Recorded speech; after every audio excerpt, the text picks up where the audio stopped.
from Exodus 18, verses 17 and 18. Just for a few moments, we'd like to speak from the subject, help with the blind spot.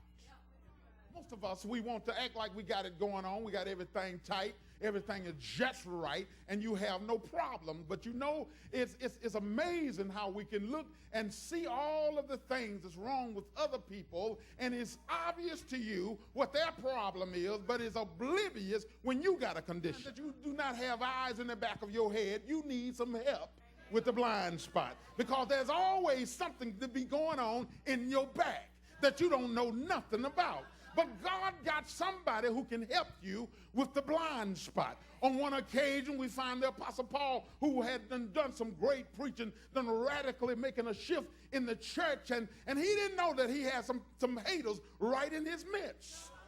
But God was able to help Paul, and it was so awesome how God used people to put Paul in a basket and lower him down on the side so he can get away from his enemy, because he didn't know it, but he needed some help with the blind spots.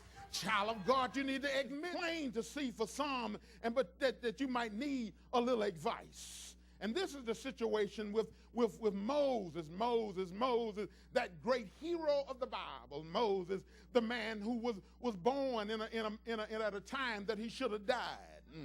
Where there was a decree in the land of Egypt that all boy children, all men children, all men, all boy babies would have to die. But God knows who to save, because he's the one who rules and super rules. I wish I had one witness up in here. Listen at this, child of God. Moses born at the time when he should have died, but God was using this boy. Somebody say this boy. Now bump yourself in the chest and say, this person right here. You will be a deliverer. You will be the deliverer. But I might as well. Moses, he was one who should have died, but God, he rescued him right on time. Somebody said right on time. He rescued him in a supernatural manner. It's amazing how God can put you so close and put you in a place where you shouldn't be and feed you. But I hear David joining the crowd, and he said, you know what your God will do for you? He'll prepare a table in the presence of your enemy, right there in the midst of the folks who want you to die. He'll feed you. That's the very thing he done for Moses, because he raised Moses up as a prince in Egypt. My God, the best education was given to Moses. For 40 years, he lived wonderful. For 40 years, he lived a life of luxury. But he never forgotten who he was. He never forgotten the breast that fed him. He never forgotten his mama. Because God was so smooth in helping with the blind spot. I wish I had some mothers in can testify that I know the Lord will make a way. I didn't know how I was going to raise them children, but I see my boy over there. He's gray-headed and done halfway lost half his hair, but he's still here because God took care of him. About seeing how God will work stuff out. If you could talk to Moses' mother, she would say, I didn't know how I was going to do it. I just know that I wasn't going to kill my baby. I just know that some way God was going to do it. And the Lord gave me a crazy answer. Told me to put him in a little basket. I put him in the basket, and God been taking care of ever since. Great position. Somebody in Egypt. But on one occasion, there he is looking at the affliction of his people. An Egyptian putting the beat down on a Hebrew. Moses, who had an unction of deliverance for his people all the time, jumped the gun. Took things in his might, but not by might, but by my spirit, said the Lord. You can't work this out. Except the Lord build a house, the labor labors in vain.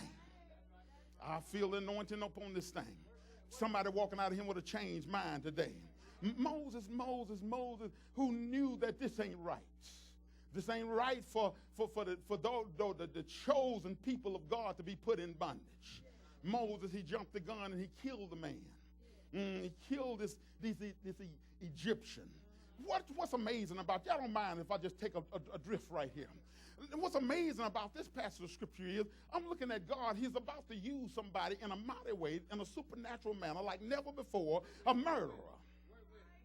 Now, you ought to just rise up off of your seat and say, I ain't killed nobody. I'm in good shape. I might have told a couple of lies, but I ain't killed nobody neither as of yet. Your neighbor say, it's going to be all right. Tell them, it's going to be all right. It's going to be all right. It's going to be all right. What I'm telling you is that Moses did not understand what God was doing. I'm going to put it together in a minute. He didn't understand what God was doing. Now, God, he done educated Moses. He done gave him a great beginning. Now he's got to demote Moses. Some of y'all can't stand a demotion. Now he's being demoted. He's being demoted. Moses found himself a fugitive. But God arrests him in the desert. That's one thing you can't get away from is God. He ran from Egypt, but he can't get away from God. Now for the very first time, he's going to meet the God that everybody been telling him about. Some of you have not really met God like you need to meet God. If you met him like you need to meet him, you will shout on a dime. You are with no music. You'll give God a praise whether or not you happy or not. Moses, who now was a fugitive, and he's on the run. God arrested him at the burning bush. It's right there. That's where I want to hang my hat just for a second. I'm not going to stay there too long. We're just riding along. Y'all on a tour bus, and I'm just touring you along and just see a few things. I've been on a few tours before, and there are a few times that the tour guide was telling me some things, but I spotted some things on my own. While I'm talking, he's going to say, that ain't all. This is what I'm going to do. I'm going to do this, and that for you. And don't you worry about if I don't treat you like Moses, because you are supernaturally made. You have been made. You have been appointed. You have been anointed to do a certain thing. He turns in and to look at this bush to see why come it didn't go out. And the first thing that he found out is if I'm going to really get close to God, because I hear something about heaven that I need to address to you, this crowd. And that is that if you really want to get close to God, you need to understand you got to be holy. And the first thing he tells Moses, he said, Moses, pull your shoes off, because this is holy ground. Now, don't make me get too long, but there are some things that I don't need to even talk about. You need to pull that off. And some of y'all scared to look at him and tell him, pull that off. Watch it. Now Moses, that great leader that God uses in a mighty way. Listen at this here. The first thing now, God got his attention, but it's not enough. When God gets our attention, what the next thing we want to do, you say, Lord, and I know you don't want to say it, but here it is. You want God to prove himself. See, is that the first thing God says is, what's that in your hand?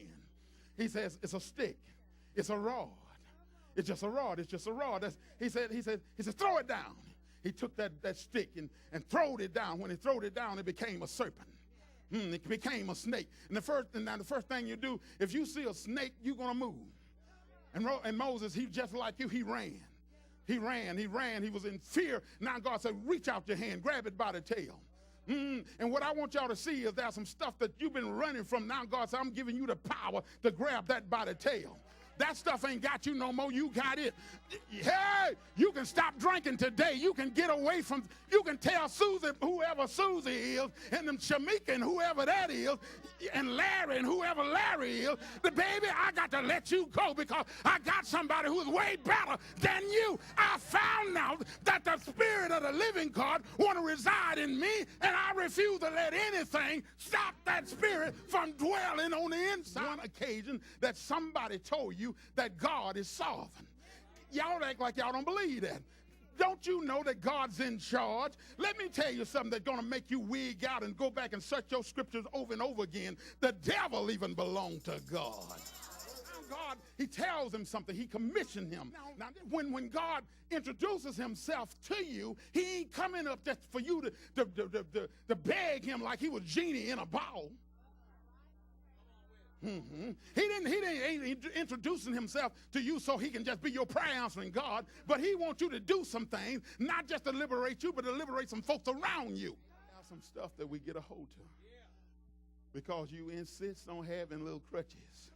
I'm looking at how God, he uses us in a mighty way. You already got supernatural examples how God came through for you. Now, let me just make sure I'm talking to the right people. How many of y'all at least got one prayer? You got some things you can testify about about being caught between a rock and a hard place, being caught right there. And God, he uses Moses one more time and then allows the children of Israel to come out on dry ground. That is, walking through the Red Sea. And when God got rid of the same water that he told it back up, he said, go back together again, and he killed the enemies of the Israelites. Now is where I need to slow my roll and talk a minute, and we're going to run up out of here. Listen at this real close. Many of us, we get God in our life and we began to let him move and do supernatural things. And because we are so eager and happy about the things God gave us, we forget about the presence of God. You are so happy. Let me slow my roll. I am elated that you are well educated. I am more than joyed that you got what the educated folks got and you ain't went to nobody's school.